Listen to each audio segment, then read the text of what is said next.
پڑھتا ہی رہا، دل ربا تھا اس کا انداز سخن، دیر تک میں اس کو سنتا ہی رہا۔ اب مائک پر علیشہ تسنیم سے میں بڑے ہی ادب و التماس سے گزارش کرتا ہوں کہ وہ آئیں اور اپنے خطبہ استقبالیہ سے، اور ایک گزارش یہ کہ جو لوگ پیچھے بیٹھے ہوئے ہیں وہ آگے کی چیئرز میں اپنا جگہ لے لیں، کیونکہ یہ جگہ خالی ہے۔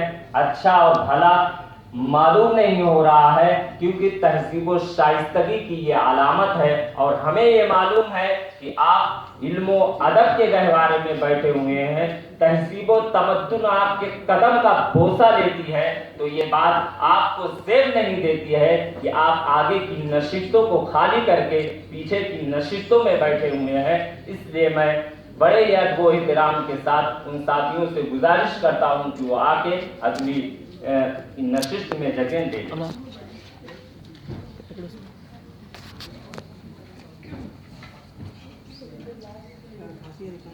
السلام علیکم۔ سب سے پہلے میں واضح کر دوں کہ یہ نشست آزاد ڈسکورس فورم کے زیر اہتمام منعقد کی گئی ہے۔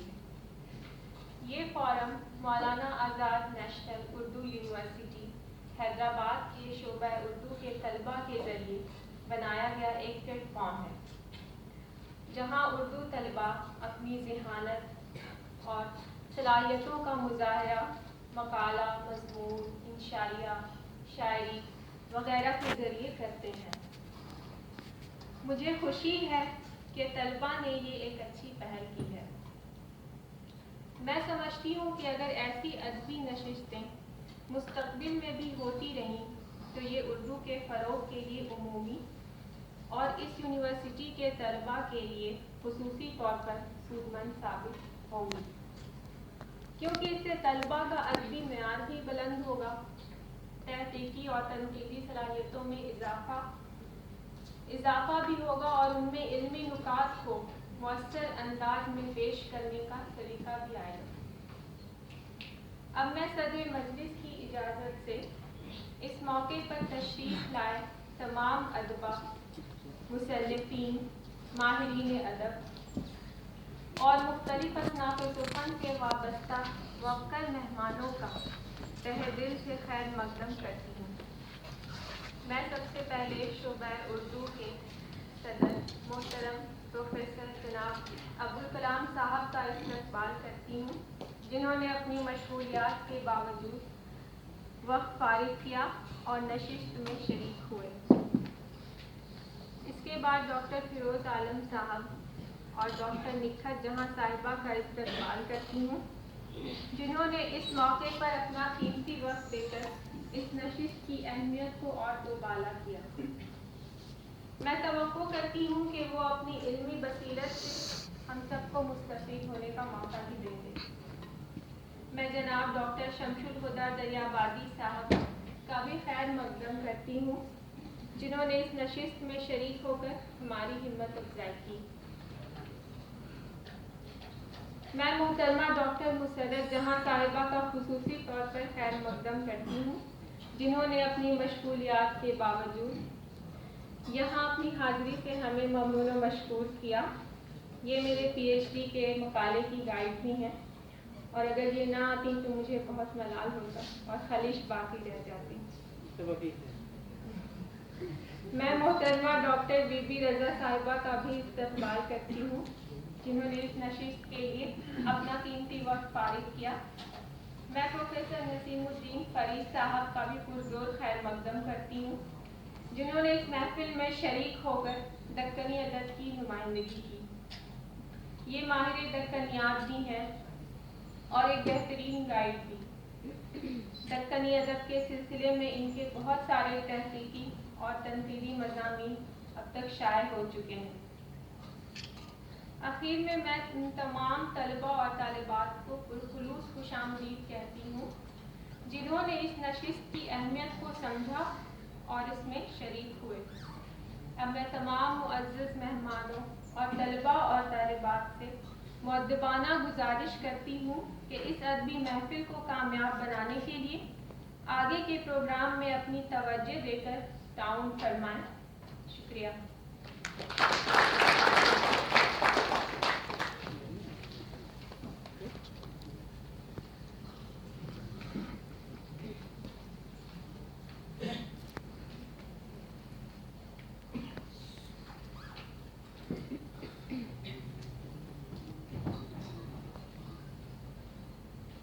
बहुत बहुत शुक्रिया।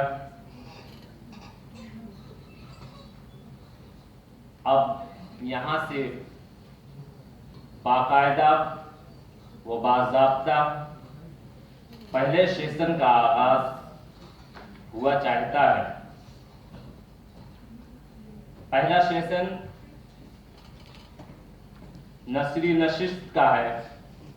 मैं सबसे पहले गुलाम मुस्तफ़ा साहब को इस सेशन के सदर जिन्हें मुंतखब किया गया है कि वो कुर्सी सदारत पर विराजमान हो, उनसे मैं बड़े ही अदब के साथ गुजारिश करता हूँ कि वो आए और अपने सदारती जगह पर तशरीफ लाएं।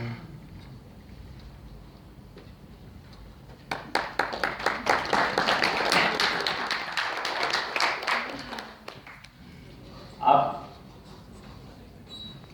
बड़ी खुशी की बात है कि अब मैं ऐसे बाहिम्मत व हौसला व बाहौसला इन शाइया निगार को आपके सामने पेश करूं जो एमए साल अव्वल की तालिबा हैं।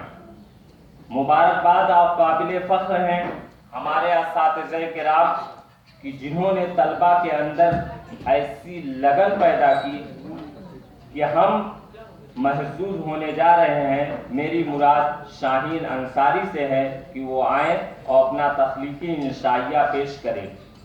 इस शेर के साथ कि कोई सूरज बनाता है, कोई जुगनू बनाता है, कोई सूरज बनाता है, कोई जुगनू बनाता है, मगर वैसा कहाँ बनता है जैसा तू बनाता है।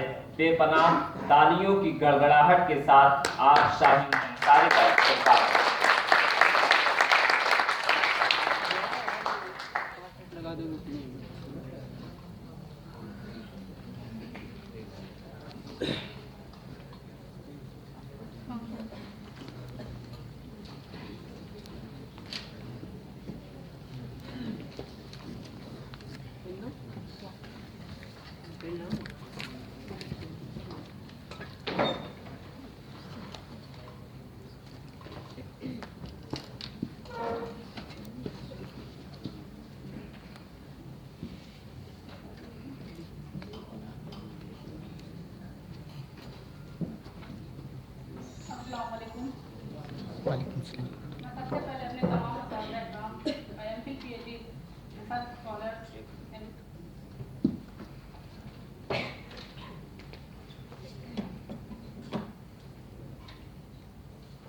नसरी नशिस्त के जितने भी शुरका हैं, मैं उनसे बड़े ही अदब एहतराम के साथ गुजारिश करता हूं कि वो स्टेज पर आ जाएं और कुर्सी पर जो है तशरीफ फरमा हो जाए।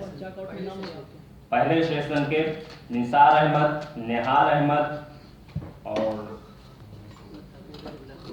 फरीदा बेगम एमफिल, जितने भी लोग नसरी नशिस्त के पहले सेशन में हैं वो लोग तमामी लोग आ जाए।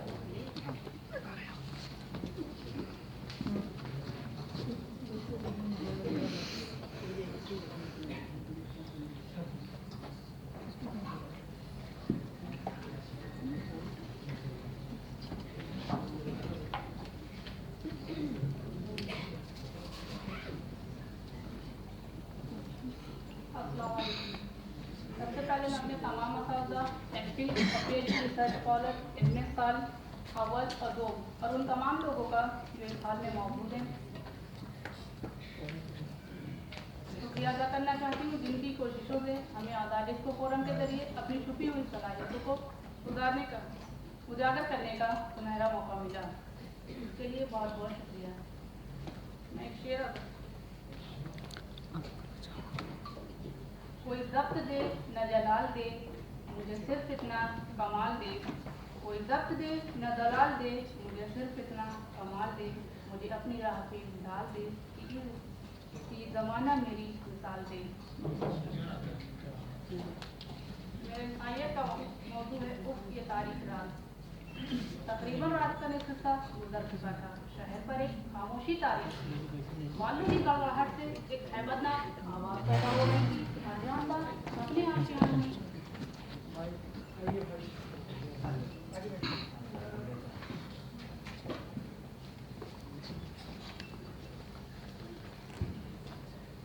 बालों की गड़गड़ाहट से एक हैबतनाक आवाज़ पैदा हो रही थी। जानदार अपने आशियानों में डुबके पड़े थे। आसमान काली चादर ताने था। ऐसा लग रहा था कि अब बारिश शुरू होगी और कभी ना रुकेगी। लग रहा था कोई तूफान आने वाला हो। आज तक ऐसा कहे कि शहर पर नादिल नहीं हुआ था। एक मुसीबत गदा पर जो अपना निशानी मंजिल खो दिया था वो ऑटो से उतरा, ये सोचकर कहीं जाए बना मिल जाए। वो एक पक्की सड़क के सहारे किसी एक जारी निकल पड़ा। अचानक भयानक बादलों के गड़गड़ाहट के साथ जोर जोर से बारिश होने लगी। वो तेजी से झुककर एक छोटा सा पत्थर उठाया और अपनी दाहिनी तरफ जोर से उछाल फेंका। पत्थर शायद किसी दरवाजे से टकराया। वो अंदाजा करते हुए वहां जा बैठा। वो अभी आराम की सांस लेने भी ना पाया था कि बड़े बड़े ओलों के गिरने की आवाजें आने लगी। और ताज्जुब में था कि अब क्या करे। बेख्याली के आलम में उसका हाथ किसी मुलायम चीज से टकराया। वो तेजी से उछल कर खड़ा हो गया। श्याम श्याम की आवाज से मालूम था कुत्ते का पिल्ला है। बारिश की रफ्तार तकरीबन थम चुकी थी। बिजलियों की कड़कड़ाहट काफी थी। जिस पर प्रॉपर रास्ता असर साफ नजर आ रहा। वो तेज तेज कदमों को उठाने लगा जैसे कि अब तेजी से दौड़ पड़ेगा। इतना में उसे पीछे की जानिब से किसी की तेज दौड़ने की आवाज आई। वो बड़ी ही तेजी से एक तरफ हट गया। अगर हटा ना होता तो शायद उससे टकराकर गिर ही गया होता। वो जाने क्या था, वो डर भी गया। अरे भला कौन नहीं डरता। ऐसे हालात में जब ख्याल आया कुत्ता वगैरह रहा होगा। जो भी वो अंधाधुंध चले जा रहा था। बादल और बिजलियों की कड़कना बदस्तूर जारी था। अचानक वो रुका। बिजलियों की कड़कती रोशनी में से कुछ दूर कहीं हल्का सा एबुला नजर आया। वो कुछ सोचा, चला, रुका, फिर रुका। फिर उसने वही अपने कदमों को बना लिया। काफी डर गया था। वो क्या हो सकता है। उसे ऐसा लग रहा था जैसे कोई देव अपने पैरों को फैलाए हुए खड़ा है और उसके पैरों के नीचे से खाली जगह निकल आई हो। वो हड्डियों को चबा रहा हो। तो बड़ी ही तेजी से सोच रहा था कहीं ऐसा ना हो वाकयातन कोई शैतान हो। वो शैतान जो बादल और बिजलियों की कड़क से तहे जमीन से बाहर रोनुमा होता है और जो कुछ उसे जानदार भी नजर आता अपने दांतों की जड़ों में दबोच लेता है। कभी कभी अपने पुराने ख्यालात को नए ख्यालात से तब्दील करता और कभी आखिरकार उसने सामान दहनी बहती रहो को झटका और कहा हमें यहाँ से निकलना चाहिए। जो होगा देखा जाएगा। उसने आहिस्ता आहिस्ता कदम उठाया और कभी कदमों से उस शैतानी जगह को पार करने लगा। तो जब उस शैतान के कदमों से निकलने के करीब था तो वो जोरों से दौड़ लगाने लगा। तेज तेज दौड़े चला जा रहा था। अभी वो रुककर सांस भी न लिया था। ऐसा एहसास हुआ कोई शायद उसके पास से गुजरी हो। वो डरती हुई शायद तमाम खुशबुओं से मजबूत हो। वो फिर डर गया। वो सोचने लगा कहीं ऐसा ना हो कोई परिजाद हो कि तरह तरह की खुशबुओं से शरबतर रही हो। बचपन में दादी अम्मा से कहानी भी सुन रखी थी जिनसे ख्यालात को हमारी तबीयत पहुंची कि एक लाल परी होती है जो हर किस्म की खुशबुओं में बसी रहती है। अभी वो सोच ही रहा था कि उसे कुत्तों में जोर से भौंकने की आवाजें आने लगी। अब क्या था उसे तो यकीन ही हो चला था हो न हो कोई बदलू हुई है क्योंकि वो जानता था उससे आने वाले आपात अवधुओं को देखा करते हैं। वो बदमाश हो चला और आया मुकम्मल तौर पर उस पर गालिब हो चुका था। अब यहाँ एक लड़ने के लिए भी नहीं रुकना चाहिए। उसने सोचा अजूबों से दौड़ लगाने लगा। उसे ऐसा महसूस हो रहा था कि एक साथ तमाम मधुएं कभी कर रही हूँ। वो भाग रहा था भाग रहा था। इस बार उसे ऐसा महसूस हुआ जंगलों हवा के तमाम बड़े बड़े परिंदे उसके बाएं बाएं निकल आए हों। उन्हें दो तीन नहर वाले महिला नजर आया। उसे ऐसा लग रहा था कि कोई डायनासोर मुंह फाड़े हुए अपने शिकार की टोह में बैठा हुआ है और कहीं उसे ऐसा एहसास हो रहा था कि कोई आदमखोर परिंदा पर फैलाए हुए परवास कर रहा हो। वो हाँफता कांपता भागे जा रहा था। वो एक जगह रुका और सुकून की सांस लेने लगा। न जागी और उस पर नींद तारी हो गई। सुबह हो चुकी थी, बादल छट गए, मौसम साफ हो चुका था। चरिंद हुआ परिंद आजकल कोयल की मधुर आवाजें समाज से टकराने लगी तो उठा, और जो सामने का नजारा देखा तो देखता ही रह गया। वो इससे पहले शायद कभी ऐसा नजारा ही न देखा हो। हर तरफ शब्द शादाबी थी। पेड़ पौधों की हरी हरी टहनियां अपने पत्तों को लहरा रही थी। उन पत्तों पर पानी के छोटे छोटे कतरात मोतियों की तरह चमक रहे थे। बाश टपक भी रहे थे। जगह जगह खुशनुमा पत्थर नजर आए, पर चरिंद व परिंद बैठे थे। उन पत्थरों को देखने से ऐसा लग रहा था कि उन्हें नष्ट किया गया हो। कितना सुहाना मंजर है, कितना प्यारा माहौल है, कितना दिलकश नजारा है। हर तरफ फूलों के छोटे बड़े पेड़ पौधे उसे नजर आ रहे थे। उन्हें ऐसा लग रहा था जैसे कोई जन्नत का नजारा है। वो उठा और घूमने लगा। फिर उसे एक छोटे से पोस्टर के तहत मालूम हुआ कि ये मानो यूनिवर्सिटी है। वो घूम रहा था, वो भी देख रहा था, दिल ही दिल में तारीफें किए जा रहा था। फिर उसे रात के तमाम वाक़यात उसके जहन के पर्दों पर भर रहे थे। वो जोर जोर से हंस रहा था, जैसे उस पर पागलपन का दौरा पड़ गया हो। वो हंसता और कभी हंसी को रोकने की कोशिश करता। उससे बोला, वाह क्या मैं भी उल्लू बन बैठा। और फिर कहा, जिसे मैं डायनासोर समझा असल में वानू की सेंट्रल लाइब्रेरी है, और जिसे मैं आदमपुर परिंदा समझा वो मास कम्युनिकेशन की दरगाह है। जिन खुशबू की वजह से एक परी फर्ज कर लिया था, असल में वो मानो की खुशनुमा पेड़ों के दरख्त हैं जो कतार दर कतार सड़कों के किनारे लगे हुए हैं। कुत्तों का मेरा पीछा करना महज अजनबी होने की वजह से रहा होगा और कुछ नहीं। वो अपने हर फेल पर हटे जा रहा था।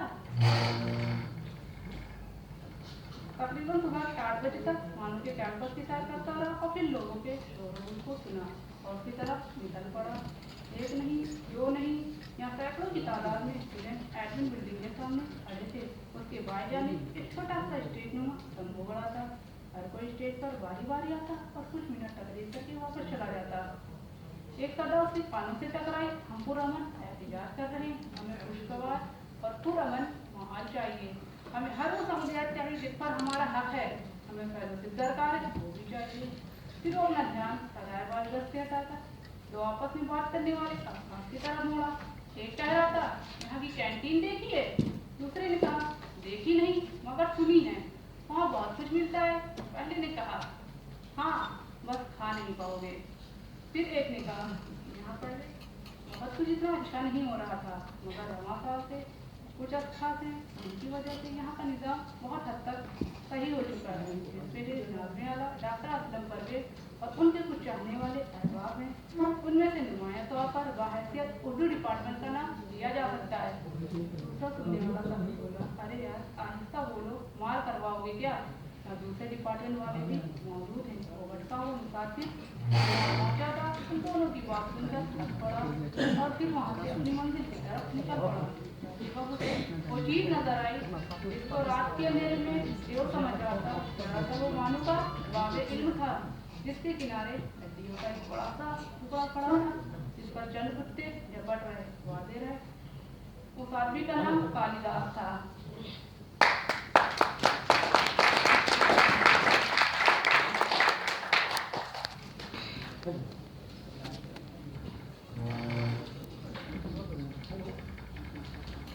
बहुत खूब। जैसे अंसारी शाहीन जो अपने शाजिया से लुत्फ अंदोज कर रही थी कि जमाना देखा है हमने हमारी कद्र करो, जमाना देखा है हमने हमारी कद्र करो, हम अपनी आंखों में दुनिया बसाए बैठे हैं। अब बड़े ही अदब एहतराम के साथ माइक पर पोडियम पर मोहम्मद निहाल अहमद से इजाज़त मेरे मजमून का उन्वान है फैज़ की जिंदा से फैज़। मजमून एक शेर से शुरू होता है। कैद खाना की स्याही में वो तारा चमका जिससे इंसान की हस्ती का सितारा चमका। फैज़ की स्याही का रंग उनके बचपन ही से चमकने लगा था, लेकिन कैदबंद और उसके बाद की स्याही का रंग ऐसा चमका कि वो चमक है कि दुनिया तक कायम दायम रहे। चकवा इब्तदाई दौर की शायरी रवायती थी, उनके अशार पर रोमानियत गालिब थी। नक्शफरियादी के पहले हिस्से में शामिल नज़में खुदा वो वक्त न लाए, हसीना ख्याल से मेरी जाँ अब भी सुरूद शबाना, हुस्न और मौत, आज की रात, एक रह गुजर कर वगैरह इसी दौर की हैं। ये दौर फैज़ की पहले इश्क का दौर था, तो जाहिर सी बात है ऐसे हालात में रोमानी शायरी ही वजूद में आएगी। फैज़ इस ताल्लुक से लिखते हैं 1935 में अमृतसर के एक कॉलेज में लेक्चरर हुए तो वहाँ उनकी मुलाकात महमूद ज़फ़र और उनकी बीवी रशीद जहाँ से हुई।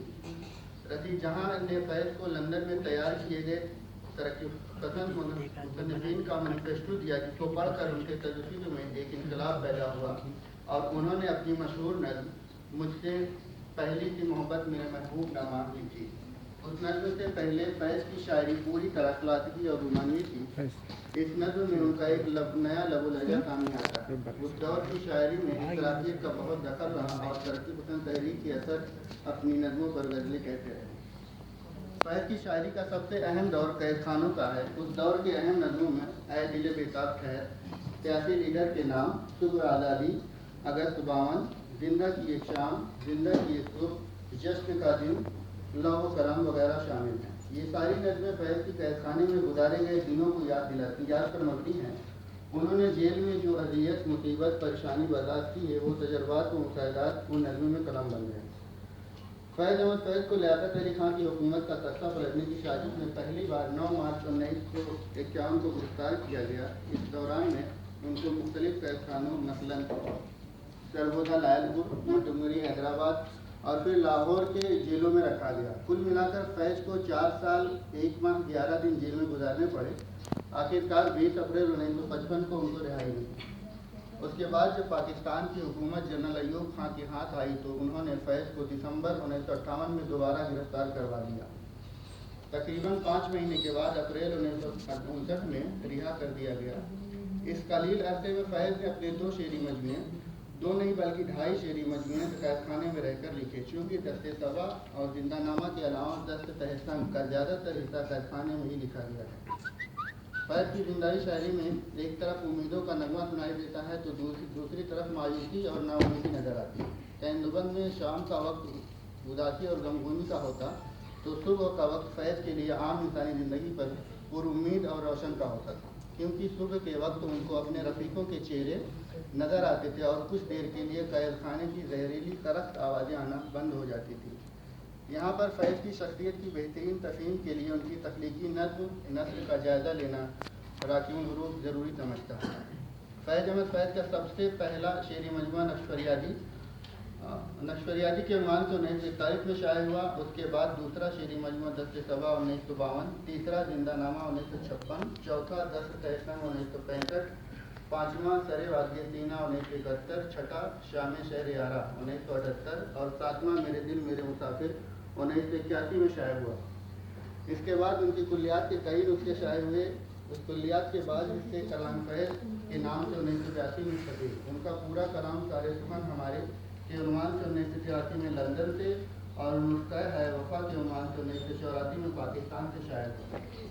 शायरी के अलावा फैज़ की दीगर किताबों में तनकीदी मज़ामीन का मजमूआ भी शामिल है। ये मजमूआ मीज़ान के उन्वान से 1962 में शाये हुआ।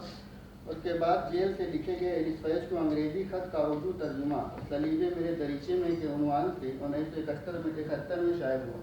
फैज़ के नसरी मज़ामीन का दूसरा मजमूआ मताह लौह कलम के उन्वान से 1973 में शाये हुआ। इसके बाद फैज़ की 3 और नसरी किताबें सफ़रनामा की उबा 1974, हमारी कौमी सखाफत 1978 और महवसाल आशनाई 1980 में मंजर आम पर आई। फैज़ की तख्लीकी अदब, नस्र और नज़्म का जायज़ा लेने से हमने देखा कि नक्श फरियादी को छोड़कर बाकी सारे मजमूए जेल में रहकर या जेल से रिहा होने के बाद तख्लीक किए गए।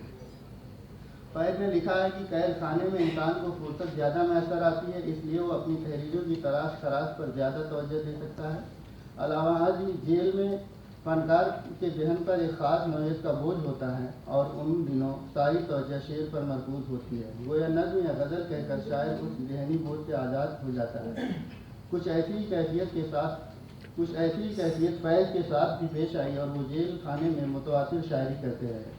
अय्याम असीरी में फैज़ पर भी दौर ऐसे आए जिसमें फैज़ की शायरी और भी ताबनाक और असरअंदाज हो गई। फैज़ को कैदबंद की ज़िंदगी में बहुत से नामुसाइद हालात और परेशानियों का सामना करना पड़ा, लेकिन उन सब पर कोई मनफी असर उन पर नहीं पड़ा, बल्कि उन्होंने उन हालात को भी मुस्बत पहलू में बयान किया है। शेर बुलाते हैं, दिल नाउम्मीद तो नहीं, नाकाम ही तो है, लंबी है गम की शाम मगर शाम ही तो है। मटुमरी जेल में फैज़ को कुछ दिन ऐसे गुजारने पड़े जहां वो बाहरी दुनिया से बिल्कुल कट कर रह गए। इस दौरान में उन्हें अहबाब व अकारिब, भाई बहन, बीवी बच्चों से भी मिलने की इजाज़त नहीं थी, यहाँ तक कि वो अपना कलम भी इस्तेमाल नहीं कर सकते थे। ऐसे हालात में उन्होंने वो शेर कहे जिनमें तलखी हयात और तलखी कलाम का एहसास होता है।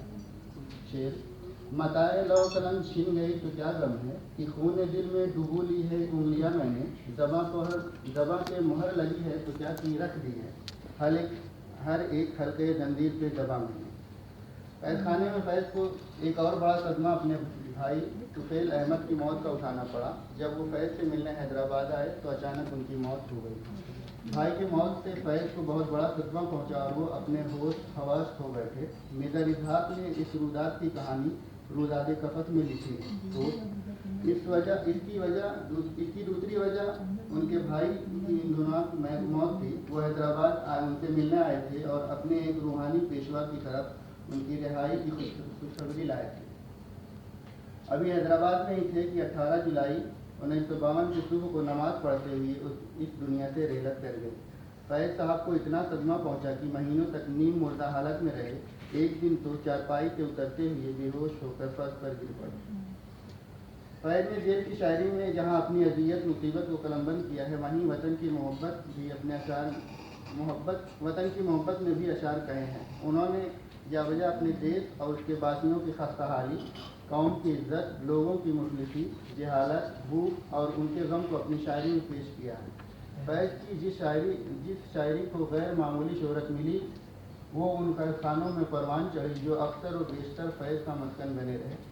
फैज़ की शायरी की मकबूलियत के बारे में शहरयार कहते हैं, जहाँ तक मकबूलियत का सवाल है तो वो ख़ास आम में जितने मकबूल हैं, इसकी वजह ये भी है कि वो जेल गए और मार्केटिंग। उनका जेल जाना या लंबे अरसे तक जेल में रहना और मार्केटिंग रहना उनके लिए बहुत फ़ायदेमंद रहा।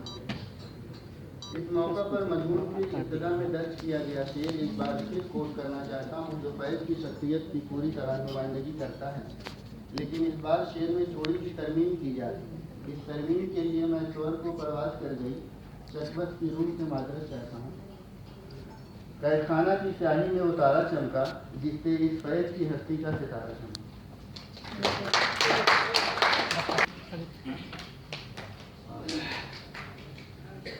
प्रोफेसर अब्दुल कलाम साहब, dean school of language linguistics and technology, professor Naseemuddin Farid साहब, दीगर साहिबा साहिबान, प्यारे साथियों, अस्सलाम वालेकुम।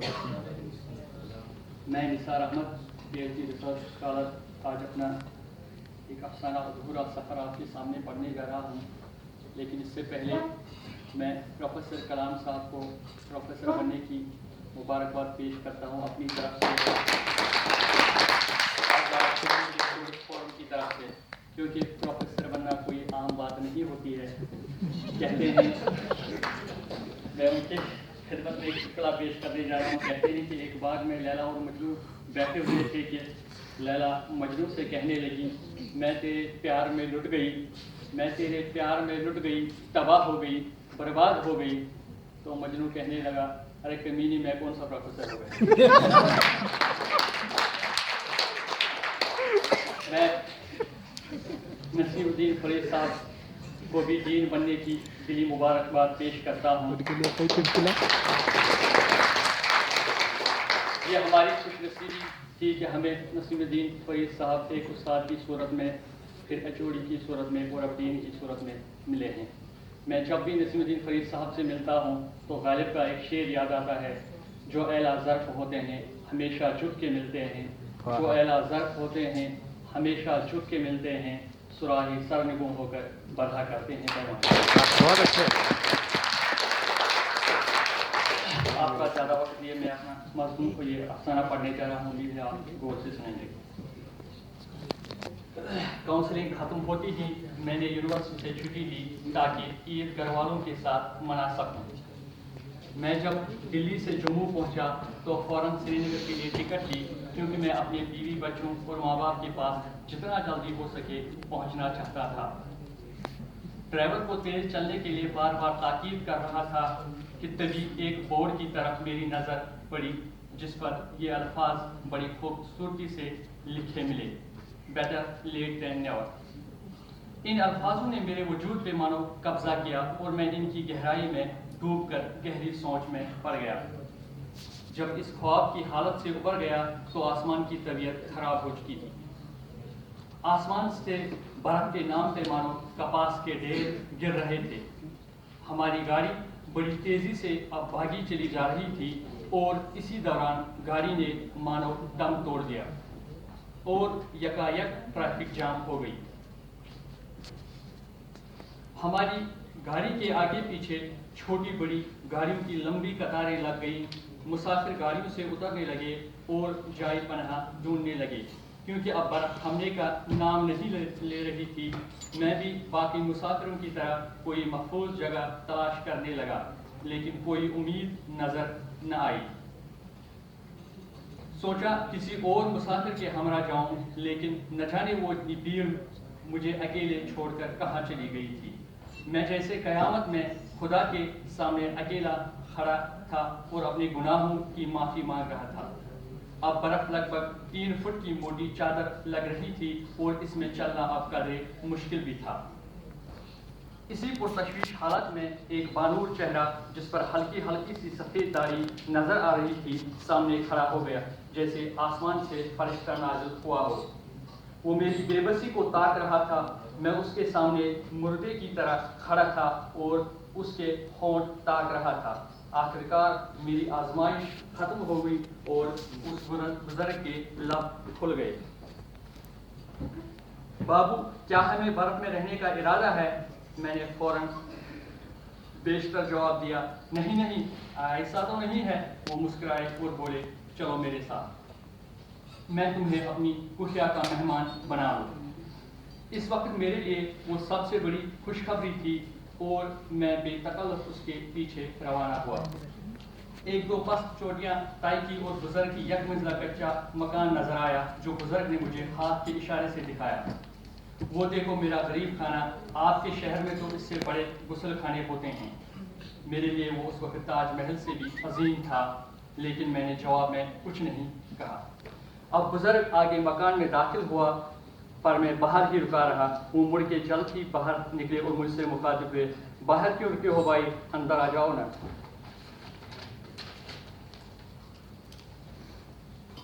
میں اندر داخل ہوا تو کمرے کے بیچ میں انگارے سلگ رہے تھے جو اس تاریک کمرے کو گرمی کے ساتھ ساتھ تھوڑی دھیمی روشنی بھی بخش رہے تھے۔ کمرے کے اندر داخل ہوتے ہی مجھے زیادہ کچھ دکھائی نہ دیا، لیکن تھوڑے وقفے کے بعد میں نے اس کمرے میں بزرگ کے علاوہ 2 عورتیں پائی۔ ایک عمر رسیدہ پرجمال عورت جو بزرگ کی بیوی تھی، دوسری کم عمر خوبصورت لڑکی جو بزرگ کی بیٹی تھی۔ اس جوان خوبصورت لڑکی کا نام بزرگ نے نارس بتایا۔ کچھ دیر بیٹھنے کے بعد بزرگ نے ان دونوں ماں بیٹی کا میرا تعارف دیا۔ رستہ بند پڑا تھا اور یہ نوجوان ہمارے گھر کا مہمان بن گیا، ورنہ ہم لوگوں کو مہمان آتے ہی کہاں ہیں۔ وہ تینوں ملنسار، پرخلوص، مہمان نواز اور باادب تھے۔ شام کو دسترخواں بچھایا گیا اور کھانا نرگس پرس رہی تھی۔ نرگس نے میرے آنے کے بعد یوں تو بہت سی باتیں کیں، لیکن مجھے مخاطب کر کے اس کے پہلے الفاظ یہ تھے، بابو جی، آپ کی شان میں جو کھانا ہونا چاہیے تھا، ہماری حیثیت ہی کہاں کہ آپ کو ویسا کھلا سکیں، لیکن پیار ساتھ ملا ہوا ہے، امید ہے اچھا لگے گا۔ کھانا سچ مچ لذیذ تھا اور پرسنے والی بے حد خوبصورت۔ نرگس اتنی خوبصورت تھی کہ بہت کم لوگ اس کی پرکشش چہرے سے متاثر ہونے سے رہ سکتے۔ وہ زمانے کی بناوٹ سے دور، سادہ لباس، چہرے کی قدرتی رنگت، لمبے گھنے کالے بال، جھیل سی نیلی گہری آنکھیں، اچھا خاصا قد، قدرت کے ماحول میں قدرت کی خوبصورتی کی مثال۔ میں نے لاکھ کوشش کی کہ اپنے اندر جنم لیتے ہوئے عاشق کا قتل کروں، لیکن یہ ممکن نہ ہوا۔ پھر بھی میں نے یوں ہی باتوں باتوں میں نرگس کو یہ بتایا کہ میں شادی شدہ ہوں اور کئی بچوں کا باپ ہوں۔ دیر رات تک باتیں کرتے رہے. مجھے رہ رہ کے گھر کی یاد ستا رہی تھی اور عید پر گھر میں موجود نہ ہونے کا ماتم اندر ہی اندر منسا رہا تھا. جیسے تیسے رات گزر گئی اور صبح افق سے سورج نے جنم لیا تو یہ دیکھنے کے لیے کہ راستہ کھلا ہے کہ نہیں ہائیوے تک گیا اور نرگس نے بھی ساتھ دیا. راستہ ابھی بھی بند پڑا تھا لیکن کافی بڑی تیزی سے کام چل رہا تھا. نرگس بے خوفی سے یہ الفاظ کہہ گئی: خدا کرے یہ راستہ قیامت تک بند رہے اور آپ ہمارے مہمان یوں ہی بنے رہے. یہ کہتے ہی وہ ہرن کی طرح برف کو چیرتی ہوئی گھر کی طرف دوڑ پڑی اور میں یہ جان گیا کہ نرگس کے دل میں میرے لیے پیار جاگ گیا ہے. اب میں بھی اس کے پیچھے پیچھے اس کے گھر تک پہنچ گیا. میں اور نرگس ایک ندی کے کنارے پر بیٹھ گئے. ندی کا پانی شفاف تھا اور بلخدیں بہہ رہی تھی. چند فٹ چوڑی ندی مجھے سمندر سے زیادہ چوڑی لگی. مجھے ایسا لگا کہ اس ندی پر کبھی پل تعمیر نہ ہو سکے گا اور نہ میں نرگس کے پاس پہنچ سکوں گا. نہ جانے یہ میرا وہم تھا یا اور کچھ. اسی ندی کے کنارے میں نے نرگس سے یہ کہا: نرگس تمہارا پیار میرے لیے بے معنی ہے. میں شادی شدہ ہوں اور آپ نے یہ سوچا کیسے؟ واہ بابو، پیار تو پیار ہوتا ہے. میں نے آج تک ہزاروں جوان مرد دیکھے ہیں، ایسا اب تک کبھی نہ ہوا. بس آپ پہ دل آ گیا تو آ گیا. پھر بھی مجھ سے پوچھنا چاہیے تھا نا.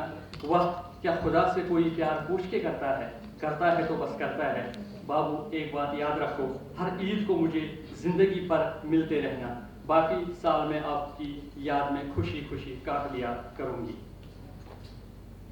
مجھے کچھ سمجھ میں نہ آ رہا تھا کیا پیار ایسا بھی ہوتا ہے. اس سوال نے میرے وجود کو جھنجھوڑ کے رکھ دیا.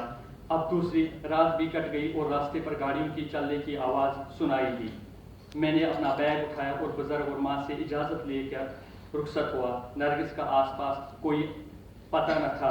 میں برف کے بیچ نکالی گئی سرنگ سے راستے کی طرف روانہ ہوا. بیچ راستے میں نرگس کھڑی انتظار کر رہی تھی. اس کی گہری آنکھوں میں نہ جانے کیسا سکون تھا. وہ نہ رک سکی، صرف چلتے چلتے ہی اتنا کہہ سکی: میں اگلی عید پر آپ کی راہ دیکھ رہی ہوں. میری امیدوں اور پیار کی لاج رکھنا. آنا شہری بابو. میں گھر پہنچ گیا اور اپنے کام اور گھر کی مصروفیات میں کھو کر نرگس کو بھی کہیں پر بھول گیا تھا. لیکن سال گزرنے کے بعد پھر وہی عید آ گئی. پہلا دن گھر میں گزارا. اگلے دن نرگس کی بہت یاد آئی. روحانی سکون کی خاطر میں نرگس کے گھر کی طرف روانہ ہوا. وہاں پہنچا تو نرگس کے گھر کے دروازے پر ایک بڑا تالا لٹک رہا تھا. آس پاس کے لوگوں سے پوچھا تو انہوں نے یہ کہا: بابو، پچھلے مہینے نرگس کے ماں باپ اللہ کو پیارے ہو گئے اور نرگس نہ جانے کہاں چلی گئی. لیکن کل سارا دن ہم نے اسے اس ندی کے کنارے پایا. اس کے بعد ہمیں کچھ بھی نہیں معلوم کہاں چلی گئی. میں نے لاکھ تلاشا اسے لیکن اس کا کہیں پتہ نہ چلا. اب میرے لیے وہ ندی ہی نرگس بن گئی ہے. ہر عید کے دوسرے دن میں ندی کے شفاف پانی سے ملاقات ہوتا ہوں. یہ میرا معمول بن گیا ہے. راستے میں ہمیشہ اس بورڈ کے الفاظ دیکھتا رہتا ہوں اور ان کے صحیح ہونے پر غور کرتا ہوں. Better late than never.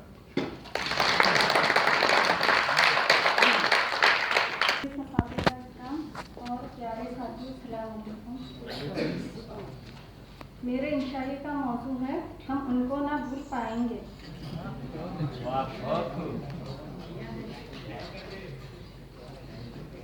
جب ہم ایم اے میں ایڈمیشن لیے تو بڑے فخر کے